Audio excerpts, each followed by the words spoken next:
રાધે રાધે રાધે કૃપા ગૌસેવાધામ આપ સૌનું સ્વાગત છે. આપ સૌને રાધે રાધે.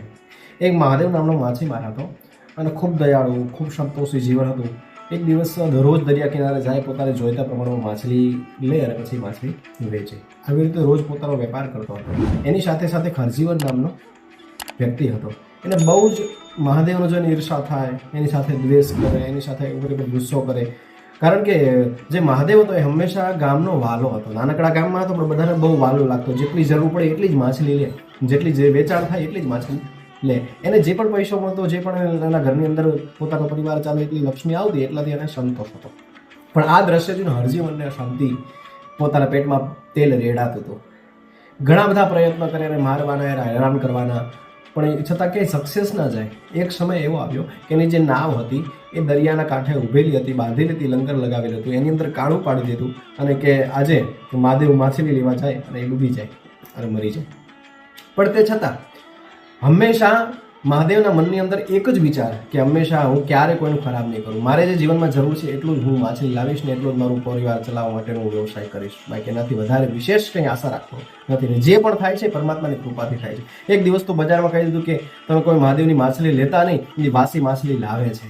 પણ તે છતાં મહાદેવના મનમાં એક જ વિચાર છે કે મારે તો બસ ભગવાન જે પ્રભુ કરે ને એ સારા માટે કરે છે. મને સંતોષ છે, પરમાત્મા જે કંઈ કરે છે ને એ સારા માટે જ કરે છે મારી સાથે. આવો મહાદેવ દયાળુ અને સરળ સ્વભાવનો હતો.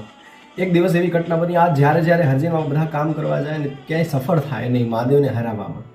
એક દિવસ એવી ઘટના બની કે હરજીવન ક્રોધમાં ને ક્રોધમાં બે ઈર્ષા કરવા માંડ્યો અને મનમાં વિચાર કરવા મારે શું કરવું.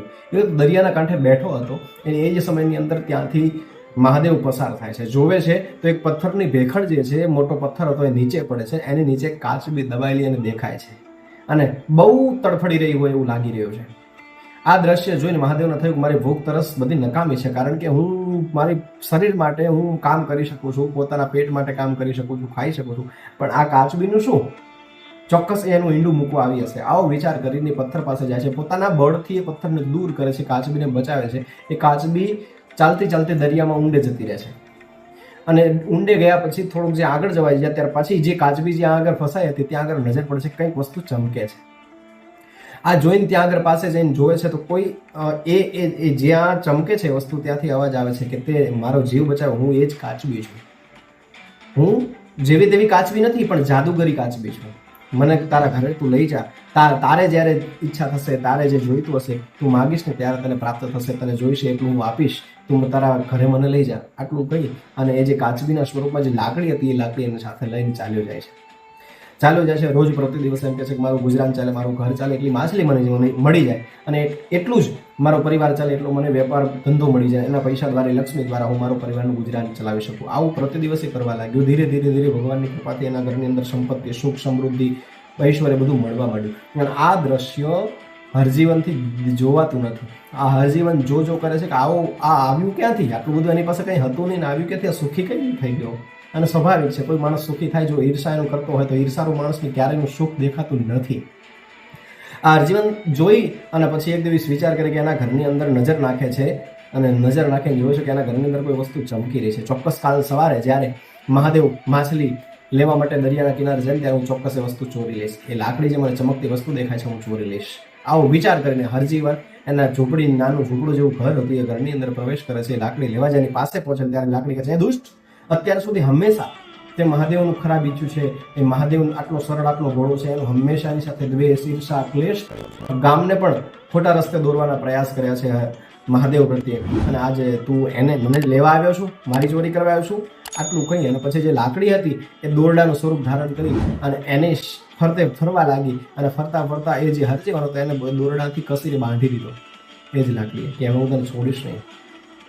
બૂમ બરાડા પાડવા માંડ્યો, તડપવા લાગ્યો. જે માછલી દરિયાની બહાર, પાણીની બહાર તડપે એમ તડપવા લાગ્યો હરજીવન.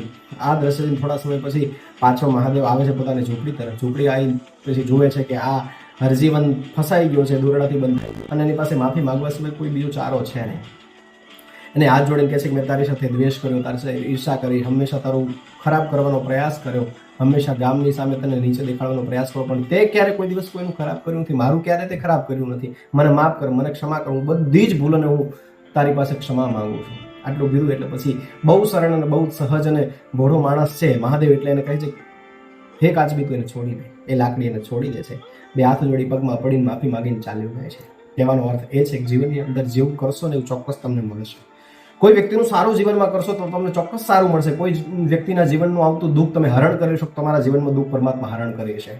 કોઈનું જ્યારે પણ અત્યારની અંદર સૌથી મોટો માણસો જો શત્રુ હોય ને તો એ છે સ્વાર્થ, ઈર્ષા, દ્વેષ. હંમેશા આપણી પાસે સુવિધા, સુખ, સંપત્તિ છે પણ એની ખુશી નથી, એની પ્રસન્નતા નથી, એનો આનંદ નથી, પણ બીજાનું સુખ આપણાથી જોવાતું નથી. અહીંયા આગળ આપણને દુઃખ થાય છે, અહીંયા આપણને ઈર્ષા થાય છે, અહીંયા આપણને દ્વેષ થાય છે. એટલે જીવનની અંદર જ્યારે પણ જે કંઈ મળે ને એમાં પરમાત્માની કૃપા માનજો અને મળ્યા પછી એને માણતા શીખજો. જો માણસો નહીં અને બીજાના સુખ ને પોતાનું દુઃખ સમજીએ અને તમે પોતાના મનની અંદર વલોવશો તો હંમેશા દુઃખ આપશે. તમારું સુખ તમે ક્યારે ભોગવી શકશો નહીં, તમારી પ્રસન્નતા, તમારું સુખ સાહેબી, તમારું ઐશ્વર્ય તમે ક્યારેય જીવી શકશો નહીં. માટે જીવનની અંદર જ્યારે પણ જે મળે ને એના દ્વારા તમે પ્રસન્ન રહેતા શીખજો, સંતોષ જીવનમાં રાખજો જે સુખ છે એમાં, અને વર્તમાનમાં જીવતા શીખશો. જો ભવિષ્યમાં અને ભૂતકાળમાં જીવશો તો જીવનમાં ક્યારેય સુખ નહીં મળે. બીજાનું દ્વેષ કરશો, બીજાની સાથે બીજાના દુઃખની અંદર દુઃખમાં ભળી જશો તો પરમાત્મા તમારી પર પ્રસન્ન થશે. આપ સૌને રાધે રાધે.